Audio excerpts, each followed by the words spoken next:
നീട്ടാൻ ഉപയോഗിക്കുന്ന അക്ഷരങ്ങൾ ഈ 3 അക്ഷരങ്ങളാണ്. എന്താണ്? ബിസ്മില്ല.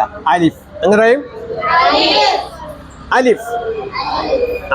അലിഫിനെ നമ്മൾ എപ്പോഴും ഓർക്കണം. എന്താണെന്നറിയോ? അള്ളാഹു പേര് വിളിച്ച അക്ഷരത്തിൽ പെടും. അള്ളാഹു ഖുർആനിൽ പറഞ്ഞിട്ടുള്ള പേര് വിളിച്ച അക്ഷരങ്ങളുണ്ട്. എത്ര ഉണ്ടെന്നറിയോ? 14. എന്താ? ഓർത്തിരുന്നാ മതി, ഞാൻ ഇൻഷാ അല്ലാഹ് പഠിപ്പിച്ചു തരാം കേട്ടാ. അപ്പൊ 14 അക്ഷരത്തിൽ ആര് പേര് വിളിച്ചിട്ടുണ്ട്? അള്ളാഹു. അതിൽ ഒന്നാമത്തെ അക്ഷരമാണ് ഏത്? അലിഫ്. കണ്ടാ, അലിഫ് എന്ന് പഠിച്ചില്ല? അതെന്താണ്? നമ്മൾ ഫാത്തിഹ, ഒന്നാമത്തെ സൂറത്ത് ഫാത്തിഹ അല്ലേ? ഫാത്തിഹ കഴിഞ്ഞാലുള്ള സൂറത്ത് നിങ്ങൾ കണ്ടിട്ടുണ്ടോ? എന്താ സൂറത്തിന്റെ പേര്? സൂറത്തുൽ നാസോ? സൂറത്തുൽ ബഖറ. എന്താണ്? വലിയ സൂറത്താ. ചെറിയ സൂറത്താണോ? അല്ല. അവിടെ തുടങ്ങുന്ന എന്തോന്നറിയോ? ഇങ്ങനെ 3 അക്ഷരങ്ങൾ കാണും. ഇങ്ങനെ കണ്ടോ? ഇങ്ങനെ 3 അക്ഷരം കാണും. എന്തൊക്കെ കാണും? അലിഫ്, പിന്നെന്താണ്? ലാമും മീമും അല്ലേ? ഇത് ഓതണ്ട എങ്ങനെയാണെന്നറിയോ? അതാ പഠിക്കേണ്ടത്. ഈ 3 അക്ഷരത്തിൽ ഒന്നാമത്തെ എന്താണ്? അലിഫ്. അതെങ്ങനെ എഴുതുന്നതാണ്ട? ആ ലി ഫ്. അലിഫ്. എങ്ങനെ പറയും? അവിടെ അലീഫ് എന്ന് പറയുവോ? അലിഫുൻ എന്ന് പറയുവോ? പിന്നെ എങ്ങനെയാ പറയത്തുള്ളൂ? അണ്ട അലിഫ്. അടുത്ത അക്ഷരം ഏതാണ്? ലാം. ലാം നോക്കണേ. ലാം. ഇതെന്താണ്? ലാ. ലാം. എന്തായി? ലാം അല്ലേ? അടുത്തത് മീം.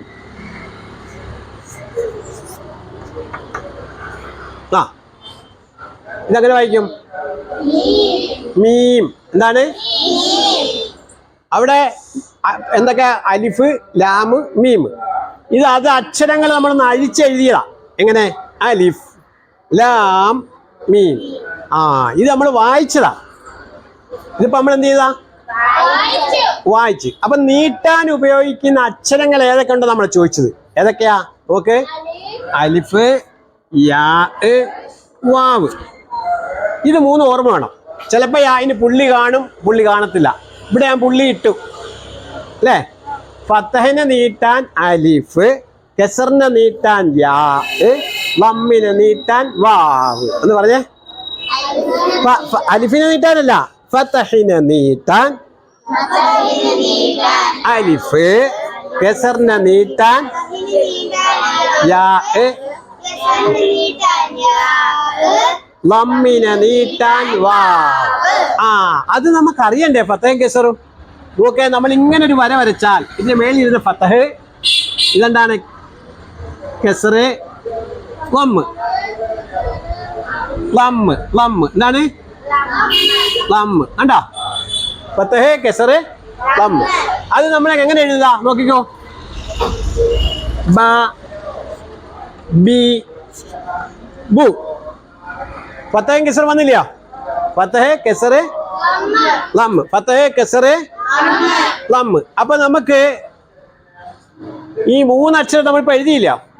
ഇതെന്തിനെഴുതിയെന്നറിയാവോ? നമ്മൾ എഴുതിയത് ഈ 3 അക്ഷരം അള്ളാഹു പേര് വിളിച്ച അക്ഷരങ്ങളുണ്ടെന്ന് പറഞ്ഞില്ല? നമ്മൾ അതിനകത്തോട്ട് നമ്മൾ പോകണമെങ്കിൽ നമ്മൾ ഖുർആൻ എടുത്ത് വെച്ച് നോക്കുമ്പോൾ അത് കാണണ്ടേ? ഇന്ന് ഫാത്തിഹ സൂറത്ത് കഴിഞ്ഞുള്ള സൂറത്ത് നോക്കണം. സൂറത്തിന്റെ പേര് ഞാനൊന്ന് പറഞ്ഞായിരുന്നു. എന്താണ്? സൂറത്തുൽ ബഖറ. നിങ്ങൾ നാളെ എത്ര ആയത്തുണ്ടെന്ന് പഠിച്ചുകൊണ്ട് വരും അതിനകത്ത്? എത്ര? ഖുർആൻ എടുത്ത് നോക്കുമ്പം ഒരു വരി, ഖുർആന്റെ പേജില്, ഖുർആന്റെ ഒരു പേജില് എത്ര വരി ഉണ്ടെന്ന് പറയാമോ? നോക്കണം. ഖുർആൻ എടുത്ത് വെച്ച് നോക്കണം. അപ്പൊ നമുക്കിപ്പോ മദ്ദല്ലേ പഠിക്കേണ്ടത്? അപ്പൊ ഇവിടെ മദ് പഠിക്കേണ്ടതിൽ മദ്ദെന്ന് പറയും. ഇപ്പോഴും ബ ബ എന്ന് പറഞ്ഞു, ബ എന്ന് പറഞ്ഞു. ഇവിടെ നീട്ടിയോ? ബി നീട്ടിയോ? ബു നീട്ടിയോ? ഇല്ല. അപ്പൊ ഇവിടെ ബ എന്ന് നീട്ടുമ്പോ എന്തായി? ഒരു അക്ഷരം കൊടുക്കണ്ടേ? അതെന്താ കൊടുക്കണം? അലിഫ് കൊടുക്കണം. ബി എന്ന് നീട്ടാൻ എന്ത് കൊടുക്കണം? ബു എന്ന് കൊടുക്കാൻ എന്ത് കൊടുക്കണം? വാവ് കൊടുക്കണം. എന്നാൽ അറബി അക്ഷരങ്ങൾ എത്ര ഉണ്ട്? അന്ന്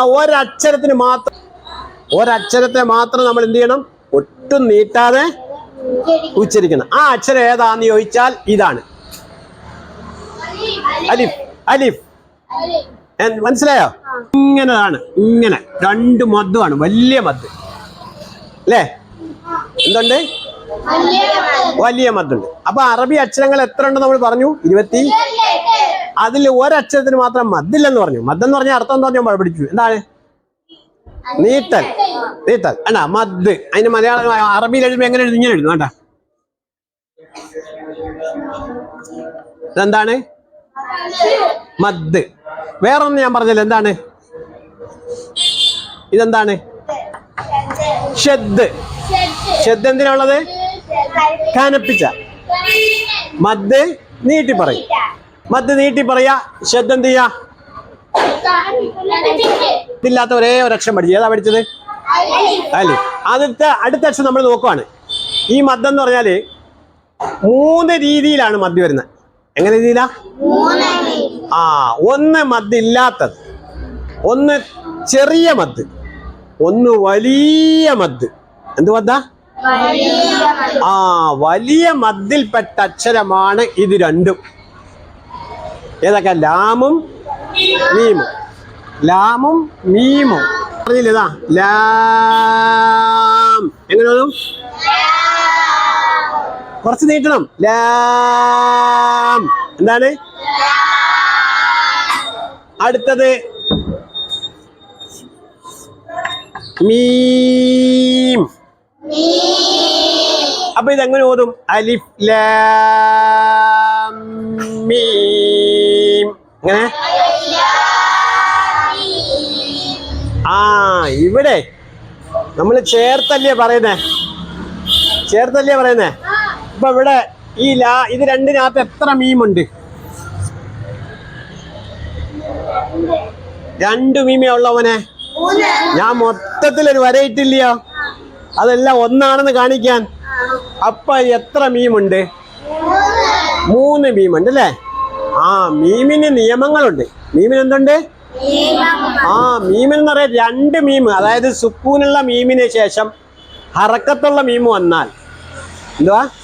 സുക്കൂനുള്ള മീമിന് ശേഷം മീമ് വന്നാൽ എന്തു ചെയ്യും? ഈ മീമിന് ഷദ് വരും. ഈ മീമിന് എന്ത് വരും? ഷദ് വരും. അപ്പൊ ചില മുസാഹിബുകൾ ഇങ്ങനെ ഷദ് കാണും. അപ്പൊ എങ്ങനെ ഓതണം? അങ്ങനെ പെട്ടെന്ന് ഓതുന്നതല്ല. അലിഫ് ലാം മീം.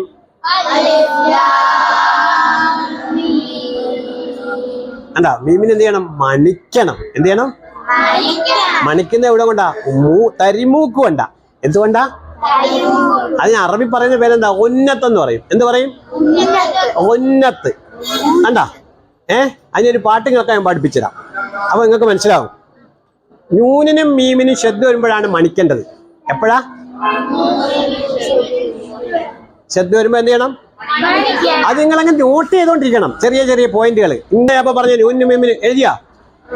നൂനിനും മീമിനും എഴുതിയ മോളെ? നൂനിനും മീമിനും ഷദ് ഉണ്ടെങ്കിൽ മണിക്കണം. ഷദ് ഉണ്ടെങ്കിൽ മണിക്കണം. അപ്പൊ ഇവിടെ എങ്ങനെയാണ് ഒരു നിയമം? ഷദ് എന്ന് പറഞ്ഞാൽ എന്താണ്? ഷദ് കനപ്പിക്കൽ. അപ്പൊ മണിക്കാൻ കൂടെ വേണം. ഏത്? 2 അക്ഷരങ്ങൾക്ക് മാത്രം. അപ്പൊ ഇതെങ്ങനെ ഓതും? അലിഫ് ലാം മീം. ഇരിക്കേ, ഇനി ആരാ പറയുന്നേ?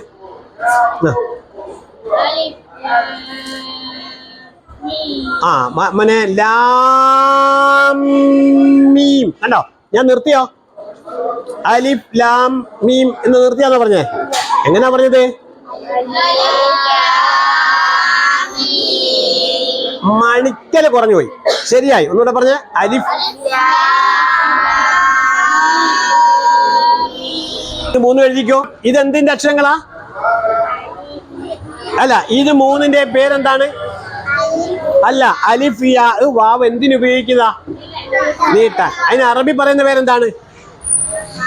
മദ്. അല്ലേ? മദ്. ഈ ഇതിന്റെ പേരെന്താണ്? ഷദ്. കണ്ട ഷദ് എങ്ങനെ ഇരിക്കും? W പോലെ ഇരിക്കും. ഷദ് എങ്ങനെ ആയിരിക്കുന്നത്? കണ്ട W പോലെ ഇരിക്കും. കണ്ട അപ്പൊ ഷദ് ഉണ്ടെങ്കിൽ ആ അക്ഷരത്തെ എന്ത് ചെയ്യും? കനപ്പിക്കും. എങ്ങനെ? അപ്പൊ ഞാൻ ഒരു പാട്ട് പാടട്ടെ ഷദ്ദിന്റെ. ഹർഫിന് മീതെ ഷദ്ദുണ്ടെങ്കിൽ ഹർഫ് കനത്തിൽ പറയണം എന്ന് പറഞ്ഞേ. ഹർഫിന് മീതെ ഷദ്ദുണ്ടെങ്കിൽ ഹർഫ് കനത്തിൽ പറയണം എന്ന് പറഞ്ഞേ. ഒന്നുകൂടെ പറയാം മക്കളെ. ഹർഫിന് മീതെ ഷദ്ദുണ്ടെങ്കിൽ ഹർഫ് കനത്തിൽ പറയണം. ഹർഫ് എന്ന് പറഞ്ഞാൽ എന്താ പറയാ? അക്ഷരം. എന്തുവാ? അക്ഷരത്തിന് അറബി പറയുന്ന പേരെന്താണ്? ഹർഫ്. ഹർഫ്. ഇംഗ്ലീഷ് പറയുന്നത് എന്തുവാ? അക്ഷരത്തിന് ഇംഗ്ലീഷ് പറയുന്നതാ? ഒരക്ഷരത്തിന് എന്ത് പറയും? ലെറ്റർ എന്ന് പറയും. ഇല്ല, മലയാളത്തിൽ പറയുന്നതാ അക്ഷരം. ഇപ്പൊ 3 ഭാഷ പിടിയിട്ടില്ലേ?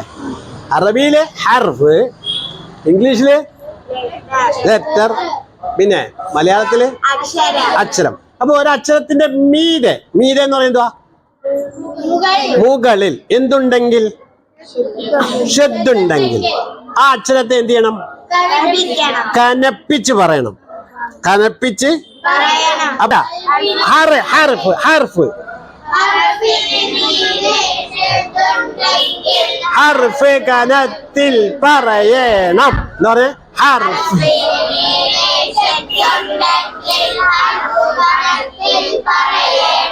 നിങ്ങൾ പറഞ്ഞേ ഹർഫിന്.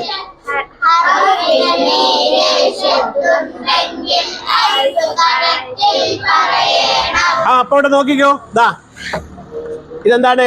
അബ. ഈ ശബ്ദം എടുത്തപ്പോഴോ? അബ്ബ. അബ്ബ. ഇവിടെ ദാല്. ഇതെന്തായി?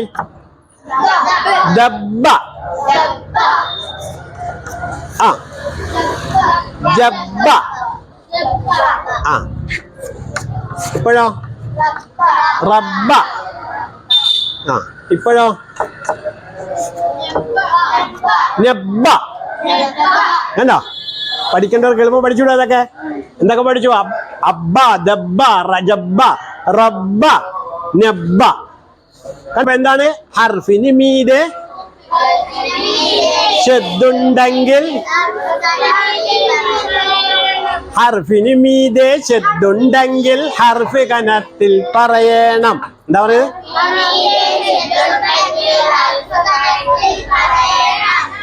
അപ്പൊ ഇവിടെ ഷദ്ദ് വന്നു. എന്തിനു വന്നു? മീമിന്. മീമിന് ഷദ്ദ് വന്നാൽ 2 ജോലിയുണ്ട്. കനത്തി പറയുകയും വേണം, മണിക്കുകയും വേണം. എന്തൊക്കെ ചെയ്യണം? അങ്ങനെ 2 അക്ഷരങ്ങളുള്ളെന്ന് പറഞ്ഞു. ഏതൊക്കെയാ? മീമും നൂനും. വിട്ടുപിടിക്ക കുട്ടികളാ. അപ്പൊ എന്തിനാ 2 അക്ഷരങ്ങൾ? ഏതൊക്കെയാ അത്? മീമും നൂനും ഷദ്ദ് വന്നാൽ എന്ത് ചെയ്യണം?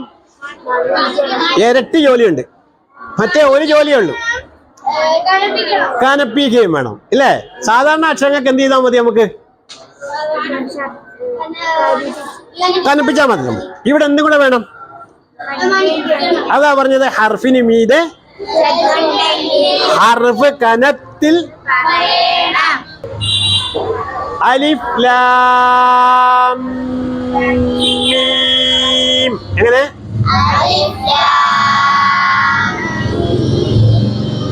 മീമിനെ ശബ്ദം കനപ്പിക്കൽ ഒരുമിച്ചാവണം. അലിഫ് ലാം. കണ്ടോ? ലാം മീ. കണ്ടോ? എങ്ങനെ?